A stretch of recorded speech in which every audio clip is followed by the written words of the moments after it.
Hello दोस्तों, मैं पुलकित एक बार फिर से आप सबका आपके अपने परिवार एग्जामपुर में हार्दिक स्वागत करता हूं। हमें एग्जामपुर कलम से क्रांति की ओर। तो आप सभी साथियों को मेरा नमस्कार, आदाब और Sat Sri Akal and very very good morning to all. कैसे हैं आप सब? जैसा कि आप जानते हैं कि दिवाली की छुट्टियां चल रही हैं, आप सभी एंजॉय कर रहे हैं और आपको क्लासेस भी as it is on schedule मिल रही हैं, है ना। कोई क्लास ब्रेक नहीं हुई है, आप सभी ने सारी क्लासेस को एंजॉय किया है और होपफुली आप सभी को सारी चीज़ें कल भी समझ आई होंगी जो कल भी मैंने पढ़ाई थी, है ना। तो आज जैसे कि आप जानते हैं, आज जो हमें पढ़ना है वो हमें बेसिकली पढ़ना क्या है, तो आज हमें पढ़ना है एक और मॉक टेस्ट, क्योंकि आज हमारी वैसे भी भाई दूज है और होपफुली आपके यहाँ क्या कहते हैं भाई दूज की पूजा वगैरह हो गई होगी, ठीक है। तो कल से हमारी रेगुलर क्लासेस शुरू हो जाएंगी। कल आपके लिए मैं वापस आ चुका हूँगा, मतलब वापस तो मैं आज ही आ जाऊँगा शाम तक और कल से आपकी रेगुलर क्लासेस आपको प्रोवाइड होने लगेंगी, ठीक है। चलिए, तो आप सभी लोग तैयार होंगे आज के मॉक टेस्ट के लिए? एक बार लिख दीजिए कि यस सर तैयार हैं, क्योंकि यूपीएसआई का जो मॉक टेस्ट है वो हमें पढ़ना है। यूपीएसआई का जो मॉक टेस्ट है अब हमें वो करना है। तो यूपीएसआई के मॉक टेस्ट के लिए आप सभी लोग तैयार हो जाइए, ठीक है। चलिए, तो सभी लोग तैयार हैं? एक बार बता दीजिए यस सर, बोल दीजिए यस सर तैयार हैं। हाँ बिल्कुल बिल्कुल, बोल दीजिए एक बार यस सर तैयार है या नहीं है। आँख में क्या चला गया? चलिए कोई बात नहीं है। देखिए, क्वेश्चन नंबर 1 से स्टार्ट करते हैं विदाउट वेस्टिंग आवर टाइम। तो क्वेश्चन नंबर 1 आपकी स्क्रीन पर है, ये देखिए। क्वेश्चन नंबर 1 में क्या बोल रहा है? क्वेश्चन नंबर 1 में वो ये बोल रहा है कि at what time between 8 o'clock and 9 o'clock the hands of the clock are coincide with each other. 8 बजे से 9 बजे के बीच में किस समय एक दूसरे के साथ मेल खाते हैं? 8 से 9 की बात कर रहा है, यानी कि 8 की गुणा करनी पड़ेगी किससे? 60/11 से। तो यानी कि 8 सिंग 48, 480 बाई 11, 480 बाई 11, 11 चौक 44, बचा कितना? 4, 0 उतारा, 11 तियाँ 33, बचा कितना? 7। तो आंसर कितना हो गया? आंसर हो गया 8:43 सही 7/11। दैट मीन्स इसमें अंग्रेजी में बहुत तगड़ी अंग्रेजी मैंने लिख दी थी, पास्ट 11th।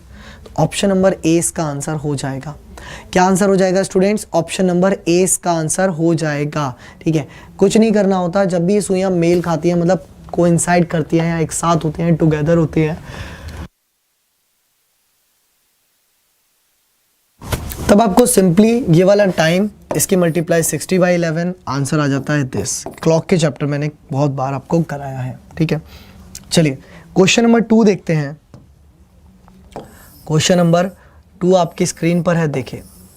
क्वेश्चन नंबर 2 आपके स्क्रीन पर है, देखिए, करिए आंसर इसका भी।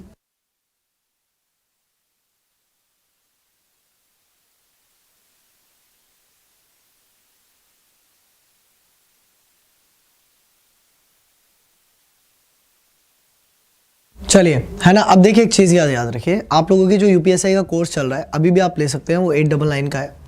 1 तारीख से वो 1499 का हो जाएगा। 3 दिन बचे, 2 दिन बचे, मौका है, ले लो यार, वरना फिर क्या हो गया कि सर कम कर दो, फिर कम नहीं होगा, ठीक है। तो अभी भी आप ले सकते हैं, it is your last chance, ठीक है। कह रहा है अरूबा ने आनंद से कहा, Aruba said told Anand, yesterday I defeated the only brother of the only daughter of my maternal grand mother. कल मैंने अपने मामा की इकलौती बेटी के इकलौते भाई को हराया। अरूबा की हार किससे हुई? अरूबा ने आनंद से कहा, अरूबा ने आनंद से कहा। अरूबा किससे कह रही है? आनंद से कह रही है। क्या कल मैंने अपने मामा मतलब अरूबा की मम्मी का भाई, मामा की इकलौती बेटी के इकलौते भाई को हराया। तो अरूबा की हार किससे हुई? Whom did Aruba defeat? इस क्वेश्चन में थोड़ी सी गड़बड़ लग रही है मुझे, क्योंकि वो लिख रहा है अरूबा ने आनंद से कहा, कल मैंने अपने मामा की इकलौती बेटी, मामा मतलब मम्मी के भाई की इकलौती बेटी के भाई को हराया। तो ये तो इसका कज़न होगा, ये मदर फादर तो नहीं होंगे, ये तो कज़न होगा हिंदी के हिसाब से तो कज़न होगा। इंग्लिश में देख लो, इंग्लिश में कह रहा है Aruba told Anand, yesterday I defeated the only brother of the daughter of my maternal grand mother. यहाँ पर ये गलती हो रही है, यहाँ पर ये वाली गलती है, इंग्लिश में गलती, हिंदी में गलती है इसमें। वो कह रहा है कि I defeated the only brother of the only daughter of my maternal grandmother. मतलब वो कह रहा है कि मैंने only brother of the only daughter of my maternal grandmother. देखिए मान लीजिए मैटरनल ग्रैंड मदर की बात कर रही है वो, तो अरूबा ये रही, सबसे पहले ये रही अरूबा, ये रहे अरूबा के पापा और ये रही अरूबा की मम्मी। अरूबा की मम्मी जो लगी वो इसकी मैटरनल ग्रैंड मदर लगी, ठीक है, सबसे पहले तो मतलब नानी लगी। वो कह रहा है I defeated the only brother of the only daughter, इनकी बेटी के इकलौते भाई को मैंने हराया। वो ये कहना चाह रही है कि अपनी नानी के इकलौते बेटे को मैंने हराया। तो वो अरूबा की हार किससे हुई? अरूबा के क्या लगे? अंकल लगे। अरूबा के क्या लगे? अंकल लगे अंग्रेजी में। तो इंग्लिश में इसमें ठीक है, हिंदी में आंसर थोड़ा गलत है। अगर हिंदी के हिसाब से चलें तो कज़न होना चाहिए और इंग्लिश के हिसाब से चलें तो अंकल होना चाहिए। मैंने दोनों आपको इसीलिए क्लियर कर दिए, ठीक है। क्वेश्चन नंबर 3 देखते हैं। क्वेश्चन नंबर 3 देखते हैं अब। तो 3rd क्वेश्चन अब आपकी स्क्रीन पर आ रहा है, उनका आंसर करिए। क्वेश्चन नंबर 3 का आंसर करिए जल्दी से, फटाफट से। बिल्कुल बिल्कुल, चलिए देखिए क्वेश्चन नंबर 3 किस तरह से कह रहा है।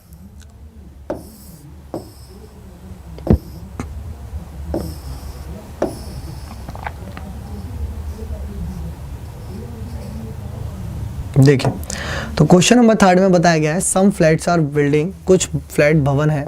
Some flats are building, some flats are building. फिर वो कह रहा है कि नो बंगलो इज गार्डन या ऑल बिल्डिंग्स आर बंगलो। सभी बिल्डिंग्स क्या हैं? बंगलो हैं। सभी बिल्डिंग्स क्या हैं? बंगलो हैं।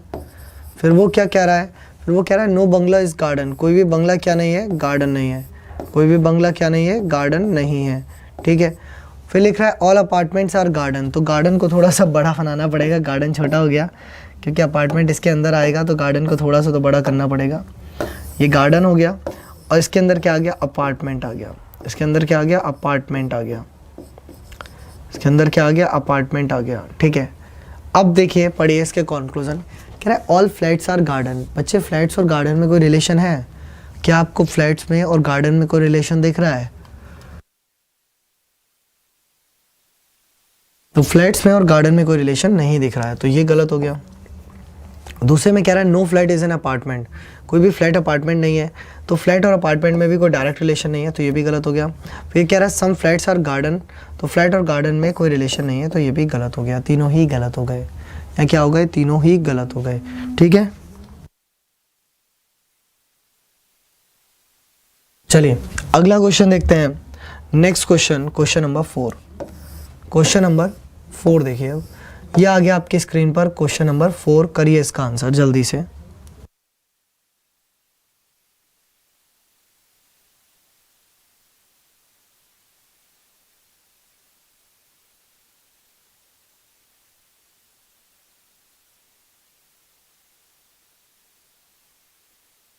चलिए तो करिए इस क्वेश्चन का आंसर।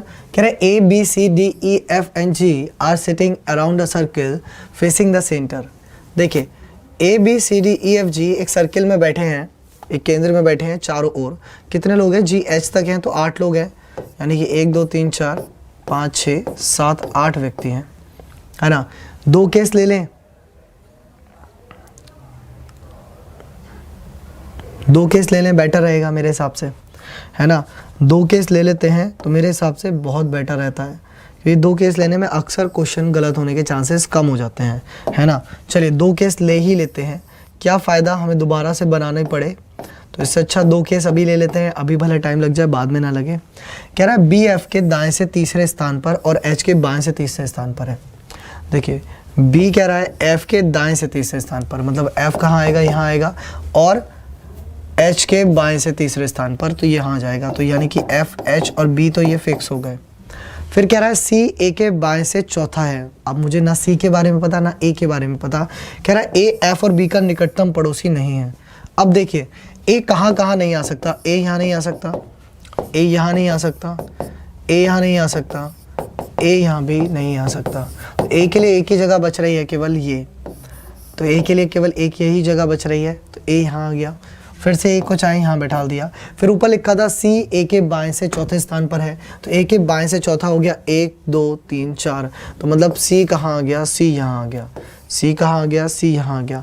कह रहा है ई बी का निकटतम पड़ोसी नहीं है, ई बी का निकटतम पड़ोसी नहीं है, तो ई यहाँ नहीं आएगा और ई यहाँ पर भी नहीं आएगा। तो ई के लिए कौन कौन सी जगह बच रही हैं, जब ये दोनों जगह नहीं आएगा मतलब यहाँ कहीं भी नहीं आएगा, तो ई की यहाँ बच रही है, तो ये हो गया ई। कह रहा है G is second to right of D. अगर डी यहाँ बैठेगा तो ऑब्वियसली जी यहाँ बैठेगा, है ना। यानी कि वैसे तो एक में काम बन जाता, बट हमने 2 लेके चला, तो 2 लेने में कोई प्रॉब्लम नहीं थी, यानी कि this will be our answer. ये क्या होगा, ये हमारा आंसर होगा, ठीक है। पूछ रहा है who is immediate right of H, H के तत्काल दाईं ओर कौन बैठा है, तो एच के तत्काल दाईं ओर बैठा है ई। आप टिक कर दीजिएगा ऑप्शन नंबर सी, ठीक है। चलिए समझ आ गया होगा सभी को। अगला क्वेश्चन देखते हैं, क्वेश्चन नंबर 5। नेक्स्ट क्वेश्चन देखते हैं, क्वेश्चन नंबर 5। चलिए क्वेश्चन नंबर 5 देखते हैं। ये रहा क्वेश्चन नंबर 5, है ना, ये रहा आपका क्वेश्चन नंबर 5। यहाँ पर मैं बना देता हूँ, अगर ये आपको दिख नहीं रहा होगा, आई होप सो, क्योंकि ये बहुत लाइट हो रहा है, तो मैं इनको एक बार ड्रॉ कर देता हूँ आप लोगों के लिए। ये लीजिए, ये आप लोगों के लिए साहब ड्रॉ हो गया, ठीक है। यहाँ ई लिखा है, यहाँ ए लिखा है, यहाँ जी लिखा है, यहाँ जे लिखा है, यहाँ बी लिखा है, यहाँ एच लिखा है, यहाँ सी लिखा है और यहाँ पर डी लिखा है और यहाँ पर आई लिखा है, ठीक है। देखिए ये क्या कह रहा है, ये कह रहा है then the following figure rectangle represent rugby players. जो रेक्टेंगल है आपका, ये आपको रग्बी प्लेयर्स को क्या करता है, रिप्रेजेंट करता है, रग्बी प्लेयर्स को रिप्रेजेंट करता है। उसके बाद लिखा है सर्कल रिप्रेजेंट चेस प्लेयर, तो सर्कल जो है आपका, ये आपको करता है चेस प्लेयर को, किसको, चेस प्लेयर को। फिर कह रहा है ट्राइंगल रिप्रेजेंट स्प्रिंटर, ट्राइंगल किसको कर रहा है, स्प्रिंटर को कर रहा है, अरे मांझा भाई स्प्रिंटर को कर रहा है, ठीक है। फिर square represent kabaddi player, square किसको कर रहा है, कबड्डी प्लेयर को, किसको कर रहा है, कबड्डी प्लेयर को, ठीक है। आपसे पूछा क्या गया है, आपसे कह रहा है which set of letter represent chess player and kabaddi player but not sprinter. भाई वो चेस प्लेयर हो यानी कि वो ये भी हो, वो कबड्डी प्लेयर हो यानी कि वो इसके अंदर भी आ रहे हो, पर वो इसके अंदर ना आ रहे हो, स्प्रिंटर ना हो, यानी कि ये हिस्सा आपको काटना है। तो इन दोनों में कौन सा जे और बी आंसर आ रहा है, तो answer will be option number A, J और बी। क्या बात है, बहुत ही बढ़िया, सभी का सही आंसर है, बहुत ही शानदार। चलिए अगला क्वेश्चन देखते हैं, क्वेश्चन नंबर 6। अगला क्वेश्चन देखते हैं, क्वेश्चन नंबर 6 आपकी स्क्रीन पर आ रहा है। चलिए करिए, क्वेश्चन नंबर 6 का आंसर करेंगे सभी दोस्त जल्दी से, फटाफट से।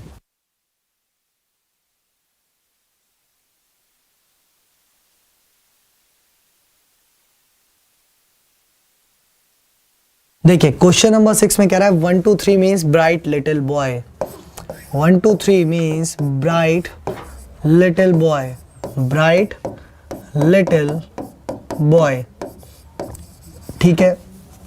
1 4 5 का मतलब होता है मीन्स टॉल बिग बॉय, और 1 4 5 हो गया टॉल बिग बॉय, और 6 3 7 का मतलब होता है beautiful little flower, beautiful little flower, ठीक है। देखिए करिए इसको, ये क्या कह रहा है, ये पूछ रहा है आपसे, कोड पूछा है ब्राइट का, यानी कि ब्राइट का कोड पूछा गया है, तो लिटिल का कोड यहाँ पर भी है और लिटिल यहाँ पर भी है, तो हमने ऊपर और नीचे से लिटिल हटाया, तो यहाँ पर भी 3 था और यहाँ पर भी 3 था, यहाँ पर भी बॉय दिया गया है और यहाँ पर भी बॉय दिया गया है, इन दोनों में देखा तो 1 कॉमन था, तो जो मेरे पास बचा 2 वो हो गया मेरा ब्राइट का कोड। तो ब्राइट का कोड क्या हो गया, तो ब्राइट का कोड हो गया 2, यानी कि option number B, answer will be option number B. चलिए ठीक है, अगला क्वेश्चन देखते हैं, next question, question number 7। Next question देखते हैं, क्वेश्चन नंबर 7 अब आपकी स्क्रीन पर आ रहा है। देखिए क्या कह रहा है, अगेन एक सिटिंग अरेंजमेंट का क्वेश्चन है, फिर से एक क्या है, बैठक व्यवस्था का क्वेश्चन है, सिटिंग अरेंजमेंट का क्वेश्चन है। करिए इसका आंसर भी जल्दी से फटाफट से। देखिए जब ये सिटिंग अरेंजमेंट की बात कर रहा है, कह रहा है LMNOPQRS, are playing a game in standing in a circle, LMNOPQRS, 8 लोग हो गए इसमें भी। कितने हो गए? 8 लोग हो गए। तो वही 2 केस ले लेते हैं भाई, 2 केस ले लेते हैं। 2 केस लेना हमारे लिए सबसे सुटेबल चीज़ रहती है, ठीक है। 2 केस ले लिए हमने सभी ने। चलिए अब इन 2 केसों की अगर हम बात करें, इन 2 केसों की हम बात करें, अंदर के वो फेस देख रहे हैं, फेसिंग आउटवर्ड्स, अंदर के वो नहीं देख रहे हैं बालक, ध्यान रखना, फेसिंग आउटवर्ड। इस बार इन सभी का फेस किधर है? बाहर की ओर है। फेस किधर है? बाहर की ओर है। अगर ये नहीं पड़ा तो हो जाती गलती। फेस वो कह रहा है आउटवर्ड है, मतलब फेस कहाँ है? बाहर की ओर है, सामना कर रहे हैं बाहर की ओर। कह रहा है एन एल का पड़ोसी नहीं है और ना ही आर का पड़ोसी है। ये क्या कह रहा है? एन जो है is not the immediate neighbour of L और आर, ठीक है। उसने साफ लिख दिया कि एन जो है वो एल और आर का पड़ोसी नहीं है। एन जो है वो एल और आर का पड़ोसी बिल्कुल भी नहीं है, ठीक है।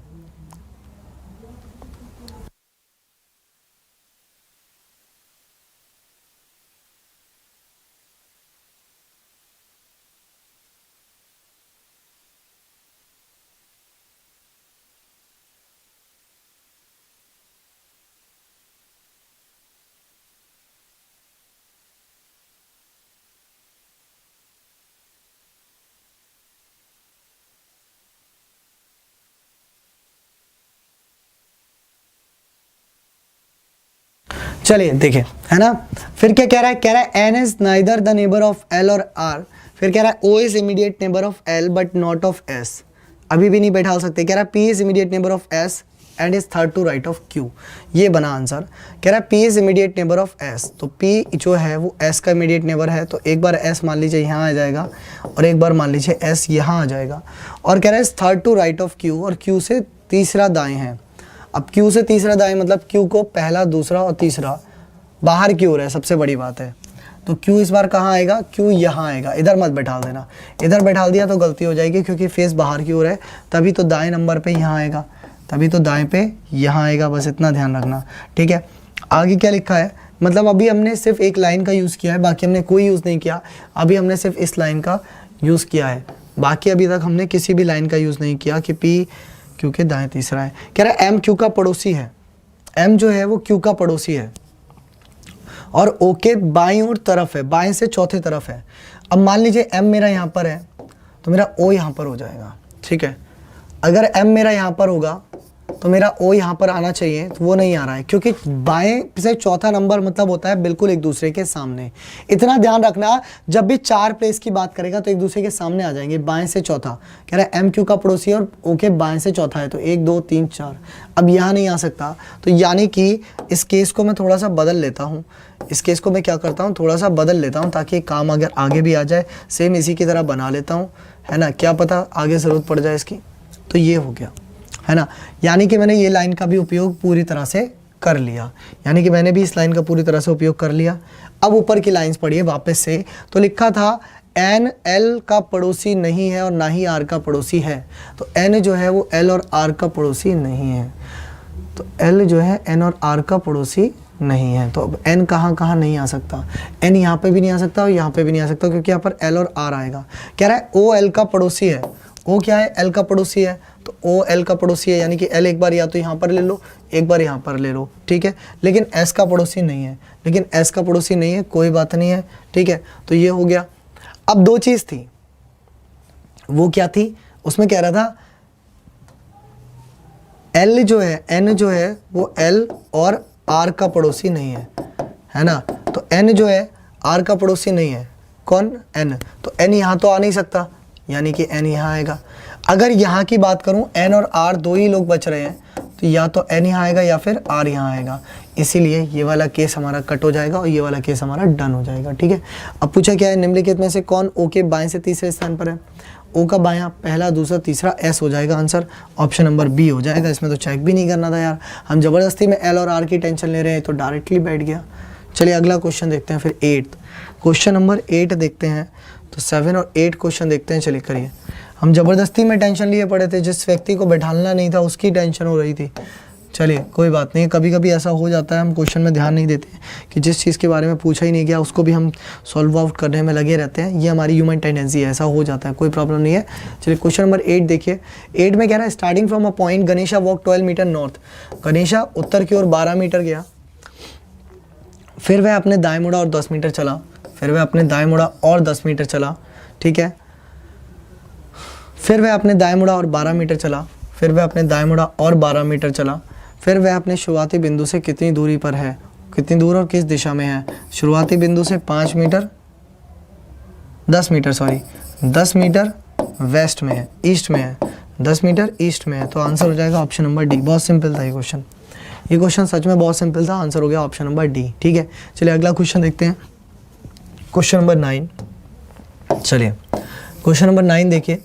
9th क्वेश्चन में लास्ट से पढ़ना होता है, हमेशा से सिखाया आपको। तालाब कहा जाता है, खैर को तालाब कहा जाता है, तो लिखा निम्नलिखित में से कौन से हमें फल प्रदान करेगा।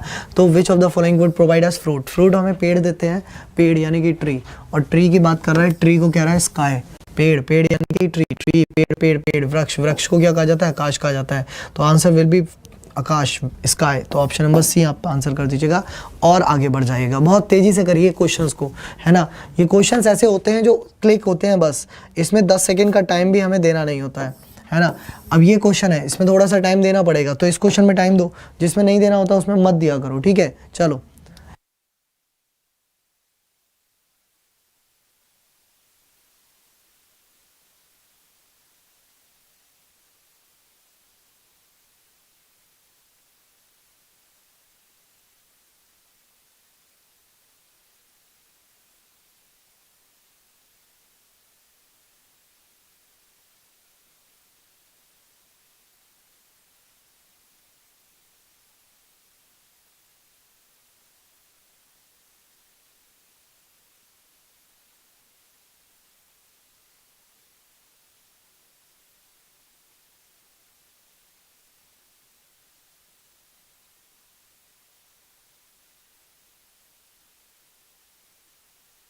देखिए इस क्वेश्चन को करिए। कह रहा है ट्रेन, कह रहा है ट्रेन, टोपर, टिंगलिंग, टम्बलर और ट्रैक्शन, और ट्रैक्शन, ठीक है। यहाँ लिख दिया 1 2 3 4 और 5। सबसे पहले कौन सा आएगा, जिसमें वे शब्दकोश में होते हैं इंग्लिश डिक्शनरी के अनुसार, तो सबसे पहले कौन आएगा, उससे लास्ट कौन आएगा, ये चलना है। तो देखिए ये तो सिंपल सा क्वेश्चन है, इसमें तो ज़्यादा डिफिकल्टी नहीं होगी, बस क्या करना है, सबसे पहले आ जाएगा टिंगलिंग यानी कि 3। टिंगलिंग के बाद अब इन दोनों में देखना है कौन आएगा। टी के बाद आई ओ आता है तो 2 आ जाएगा, तो यहाँ पर 2 आ गया। 2 के बाद देखा तो सबसे लास्ट में तो 4 आ ही गई आएगा। 5 और 1 में तो टी आर ए है, टी आर ए आई है ना, टी आर ए सी है, टी आर ए सी है, तो टी आर ए सी पहले आ जाएगा, 5 पहले आ जाएगा और 1 बाद में आ जाएगा। तो 3 5 3 2 5 1 4, 3 2 5 1 4 आपका आंसर हो जाएगा option number 10। Answer will be option number D, ठीक है। चलिए अगला क्वेश्चन देखते हैं, next question, question number 11। Question number 11 देखिए। चलिए क्या कह रहा है क्वेश्चन नंबर 11 देखिए। ये उधर को फेंका भाई, चला जा। अच्छा इसे इधर ही रख लो, इंग्लिश में है क्योंकि ये तो। चलिए क्वेश्चन नंबर हिंदी में और इंग्लिश में अलग अलग जगह से आया है भाई, बड़ा क्वेश्चन है यानी कि। चलिए करिए, करिए इस क्वेश्चन का आंसर जल्दी से, फटाफट से। देखिए क्या कह रहा है ये क्वेश्चन। ये कह रहा है सारे गोल्ड क्या है, प्लैटिनम है।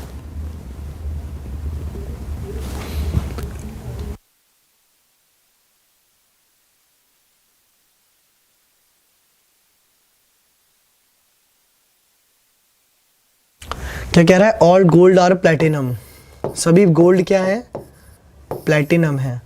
सभी गोल्ड क्या है, प्लैटिनम, ठीक है। फिर कह रहा है सम प्लैटिनम आर सिल्वर। कुछ प्लैटिनम क्या है, सिल्वर है। कुछ प्लैटिनम क्या है, सिल्वर है। फिर कह रहा है ऑल सिल्वर आर डायमंड्स। सभी सिल्वर क्या है, डायमंड है। सभी सिल्वर क्या है, डायमंड है। फिर पहला कंक्लूजन कह रहा है सम डायमंड्स आर प्लैटिनम। बिल्कुल ये वाला हिस्सा जो इससे जुड़ा हुआ है ये ठीक होगा। फिर कह रहा है सम डायमंड्स आर गोल्ड, तो डायमंड और गोल्ड में कोई रिलेशन नहीं है, तो ये गलत हो जाएगा। सम सिल्वर आर गोल्ड, तो सिल्वर और गोल्ड में भी कोई रिलेशन नहीं है, तो ये भी गलत। सम प्लेटिनम्स आर डायमंड, तो ये भी बिल्कुल ठीक। तो 1 और 4 क्या हो जाएंगे इसके, ठीक हो जाएंगे। ठीक है, चलिए अगला क्वेश्चन देखते हैं, क्वेश्चन नंबर 12। अगला क्वेश्चन देखते हैं, क्वेश्चन नंबर 12। ये तो शायद रिपीट हो गया यार, हाँ ये क्वेश्चन रिपीट हो गया भाई, देख लो यार वापस से वही आ गया है, तो इसको करने की कोई ज़रूरत नहीं है। आंसर इसका पता था तुमको, आंसर क्या आ रहा था। अगला क्वेश्चन देख लो फिर, क्वेश्चन नंबर 13। क्वेश्चन नंबर 13 देखो, 13 में क्या कह रहा है। क्वेश्चन नंबर 13 देखो, 13 में क्या कह रहा है। 13 क्वेश्चन में लिखा है ACEG, इसको लिखा जाए KMOQ। तो अगर बात करें 1 3 5 7 है ना, और यहाँ हो गया 11 13 15 और 17। ठीक है, तो देखो ना +10 हो रहा है सभी में, क्या हो रहा है +10, यहाँ पर भी +10 कर दीजिए। IKMO यानी कि 19 11 13 और 15 सब में +10 कर दीजिए भाई, सब में क्या कर दीजिए +10 कर दीजिए। जैसे आपने सब में +10 किया, 19 पे S, 21 पे U, 23 पे W और 25 पे Y, तो USUWY यानी कि ऑप्शन नंबर बी। जो डी वगैरह दे रहे हैं वो एक बार ध्यान से देखिएगा, सी या डी, क्योंकि ये आंसर नहीं होगा, ऑप्शन नंबर बी ही आंसर होगा। क्या होगा आंसर, ऑप्शन नंबर बी। ठीक है, चलिए अगला क्वेश्चन देखते हैं, क्वेश्चन नंबर 14। क्वेश्चन नंबर 14 ये देखिए, ये आ गया आपका क्वेश्चन नंबर 14। इसमें क्या रहा है 5 + 6 डिवाइड बाय 3 -2 × 5 = 13। आपको बताना है कौन सा ऑप्शन लगेगा। चलिए करिए, ट्राई करिए, है ना। आपके पास कोई ऑप्शन नहीं है तो आपको सारे ट्राई करने पड़ेंगे, करिए।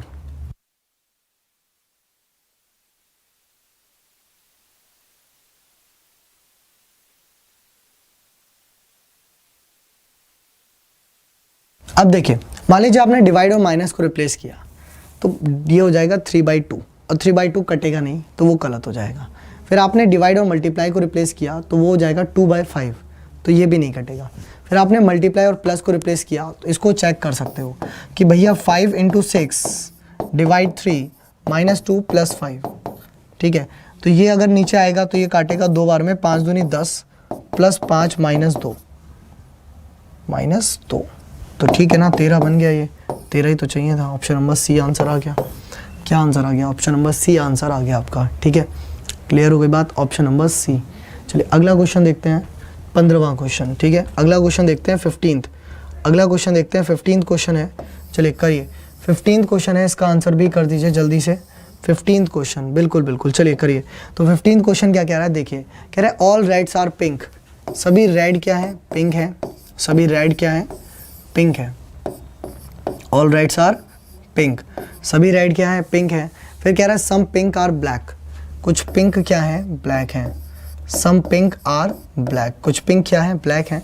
फिर कह रहा है सम ब्लैक्स आर ब्लू, कुछ ब्लैक क्या है, ब्लू है। कुछ ब्लैक क्या है, ब्लू है। और ऑल ब्लूज आर वाइट, सभी ब्लू क्या है, वाइट है। सभी ब्लू क्या है, वाइट है। तो ये हो गया पहला। इसमें कह रहा है सम ब्लैक आर वाइट, कुछ ब्लैक वाइट है, तो ब्लैक का हिस्सा वाइट में जुड़ा हुआ है, तो पहला वाला बिल्कुल ठीक है। सम ब्लूज आर पिंक, ब्लू और पिंक में कोई रिलेशन नहीं है, तो ये गलत है।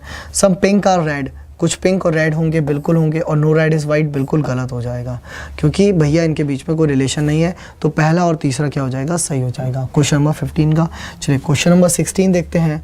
क्वेश्चन नंबर 16 देखते हैं, 16 में क्या कह रहा है, देखिए। चलिए 16 में देखिए, क्वेश्चन नंबर 16 में क्या कह रहा है। क्वेश्चन नंबर 16 आ गया आपकी स्क्रीन पर। चलिए देखिए, ये कह रहा है इन अ सर्टेन लैंग्वेज मीन्स ओका पेरू। ओका पेरू, इसका मतलब क्या होता है, फाइन क्लॉथ, फाइन क्लॉथ। ठीक है, फिर लिखा है मेटालिसा, मेटालिसा, इसका मतलब होता है क्लियर वाटर, क्लियर वाटर।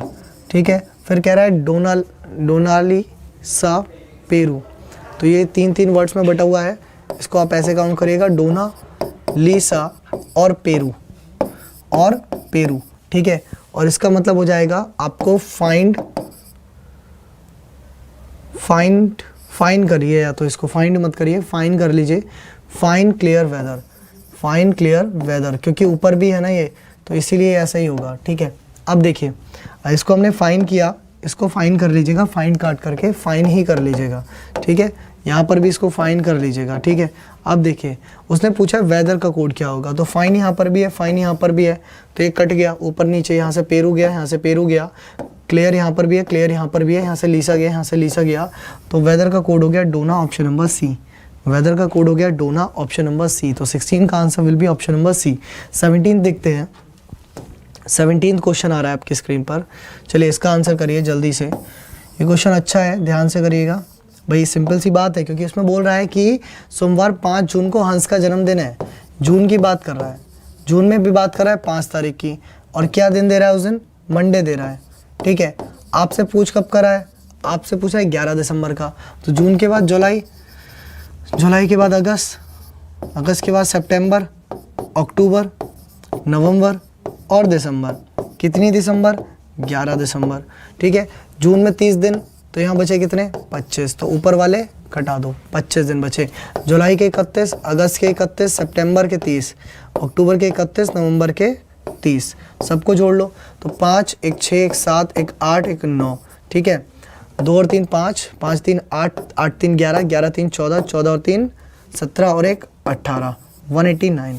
अब क्या करो आप 189 को डिवाइड कर दो 7 से, 189 को आप डिवाइड कर दो किससे, 7 से, ठीक है। जैसे ही आपने 189 को 7 से डिवाइड किया, 7 2 जा 14, बचा कितना 4, यहाँ उतारा 0, 7 7 49, तो यहाँ पर शेष बचा 0, और जैसे ये शेष 0 बचा तो आंसर वापस से मंडे हो गया। आंसर वापस से क्या हो गया, मंडे हो गया, ठीक है। चलिए अगला क्वेश्चन देखते हैं, क्वेश्चन नंबर 18। क्वेश्चन नंबर 18 चलिए करिए। अब क्वेश्चन नंबर 18 में भी वही है, रिप्रेजेंटेशन है, कुछ नहीं है इसमें, सिंपल सी है। एक इक्वेशन दी गई आपको 45 गुणा 5 + 2 -20। चलिए करिए आंसर इसका, 45 गुणा 5 + 2 -20। चलिए फटाफट से आंसर कर दीजिए सभी लोग, हाँ बिल्कुल जल्दी से, है ना, स्पीड में आंसर करिएगा क्वेश्चन नंबर 18 का, क्योंकि यहाँ पर दिया हुआ है कि मल्टीप्लाई जो है वो रिप्रेजेंट डिवाइड, तो यानी कि 45 / 5, और कह रहा है प्लस रिप्रेजेंट मल्टीप्लाई इंटू 2, और माइनस रिप्रेजेंट प्लस 20, ये कह रहा है। तो इसको किया तो ये 9 हो गया, 9 दूनी 18 और 20 38 हो गया। कितना हो गया, 38 आंसर हो गया। ऑप्शन नंबर सी पे टिक कर दीजिएगा, 38, ऑप्शन नंबर सी, ठीक है। चलिए अगला क्वेश्चन देखते हैं, क्वेश्चन नंबर 19। क्वेश्चन नंबर 19 देखते हैं। क्वेश्चन नंबर 19 आ रहा है आपकी स्क्रीन पर, देखिए ये एक अच्छा क्वेश्चन आ गया है, इसको कर लेते हैं सॉल्व बहुत अच्छे से। देखिए है ना, इसमें कुछ समय दिए गए होंगे आपको, क्या दिए गए होंगे, एक समय सीमा दी गई होती है, वो लिखनी है आपको। जैसे ये कह रहा है रविवार को सुबह 8 बजे, यानी कि मैं यहाँ पर लिखूँगा संडे, यहाँ पर लिखूँगा संडे 8 AM, ठीक है, 8 AM, 8 बजे 5 मिनट घड़ी की धीमी होती है ना, 5 मिनट घड़ी की घड़ी धीमी होती है, मतलब 5 मिनट स्लो। ये मैंने आपको कॉन्सेप्ट पढ़ाया था, जब आपको ये करा रहा था ना मैं क्लॉक, तब पढ़ाया था। यह समय प्राप्त करना शुरू कर दिया और सोमवार को रात 8 बजे 5 मिनट तेज पाया गया, यानी कि मंडे 8 PM पर ये क्या हो गई, 5 मिनट 5 हो गई, 5 मिनट फास्ट हो गई। आपको इसका फॉर्मूला लिखवाया था मैंने सही करने का, एरर का एक फॉर्मूला लिखवाया था। एरर बराबर होता है total hour upon late plus slow into slow plus fast, late नहीं है sorry, slow fast plus slow into slow. अब टोटल आवर कितने होंगे यहाँ से यहाँ तक, देखिए अगर 8 AM से 8 AM की बात करोगे तो 24 घंटे, भाई 8 AM से 8 AM तक कितने हो गए, 24 आवर, और 12 ये हो गए तो 36 हो गए, तो 36 डिवाइडेड बाय 10 इंटू 5, काटा तो 2, काटा तो 18, यानी कि 18 आवर जो है आपका आंसर आ गया।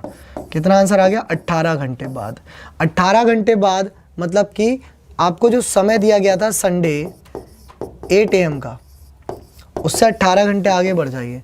जब 18 घंटे आगे बढ़े तो पहले 12 आगे बढ़े, तो मिला क्या होगा, संडे 8 PM, संडे 8 PM, और उसके बाद आपके पास 6 घंटे और आगे बढ़ना था, तो 4 और 2 6, यानी मंडे 2 AM आपका आंसर होना चाहिए था, मंडे 2 AM आपका आंसर होना चाहिए था, ऑप्शन नंबर ए।